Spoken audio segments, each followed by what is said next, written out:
In today's lecture, we shall discuss the general prologue to the Canterbury Tales by 14th century English poet Chaucer. Chaucer is also considered to be the father of English poetry. Introduction. The general prologue to Geoffrey Chaucer's The Canterbury Tales is a seminal work of Middle English literature that establishes a complex narrative framework. Written in the late 14th century, the poem begins at the Tabard Inn in Southwark, where a diverse group of pilgrims gathers to embark on a journey to the shrine of St. Thomas Becket in Canterbury. Chaucer's narrator, functioning as a social observer, introduces these figures through a series of vivid, often satirical, and humanizing portraits. By utilizing the frame narrative technique, the prologue presents a microcosm of medieval English society, capturing the tensions between the clergy, the aristocracy, and the emerging professional classes. Summary. The narrator encounters 29 diverse pilgrims at the Tabard Inn, all sharing the same religious goal: to pass the time during the journey. The host, Harry Bailey, proposes a storytelling contest.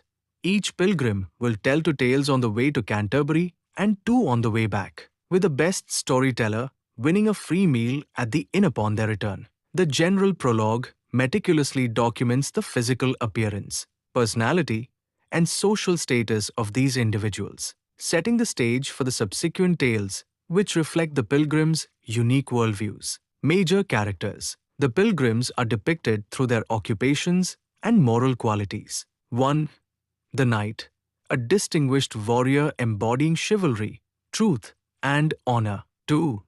The prioress, a nun who prioritized courtly manners and delicate sentimentality over her religious duties. 3.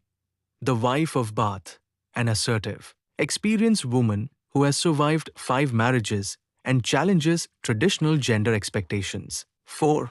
The monk, a worldly figure who rejects his order's asceticism in favor of hunting and fine living. 5. The friar, a corrupt religious figure who uses his position to extort money from the poor. 6. The parson, a truly pious man who serves as the moral center of the group, contrasting with the corrupt clergy. 7. The miller, a crude, boastful man who represents the roadier elements of the pilgrimage. 8. The pardoner, a cynical individual selling fraudulent religious relics, symbolizing deep-seated corruption within the church. 9. The host, Harry Bailey, the jovial proprietor of the Tabard Inn and the organizer of the storytelling contest. Major themes. 1. Social satire and class structure. Chaucer provides a critical look at the rigid medieval hierarchy. He highlights the absurdity of individuals who do not fit their social roles or who use their status to exploit others. 2. Corruption in the church. The contrast between the virtuous parson and the greedy, worldly members of the clergy exposes systemic flaws and hypocrisy within the religious institutions of the time. 3. Appearance versus reality. Chaucer frequently uses physical descriptions to mask or reveal inner character, illustrating how external polish often conceals moral emptiness. 4. The human condition. The pilgrimage serves as an allegory for the journey of life. The diversity of the pilgrims highlights universal human traits, including greed, vanity, piety, and the search for salvation. 5. Literary artifice. By naming himself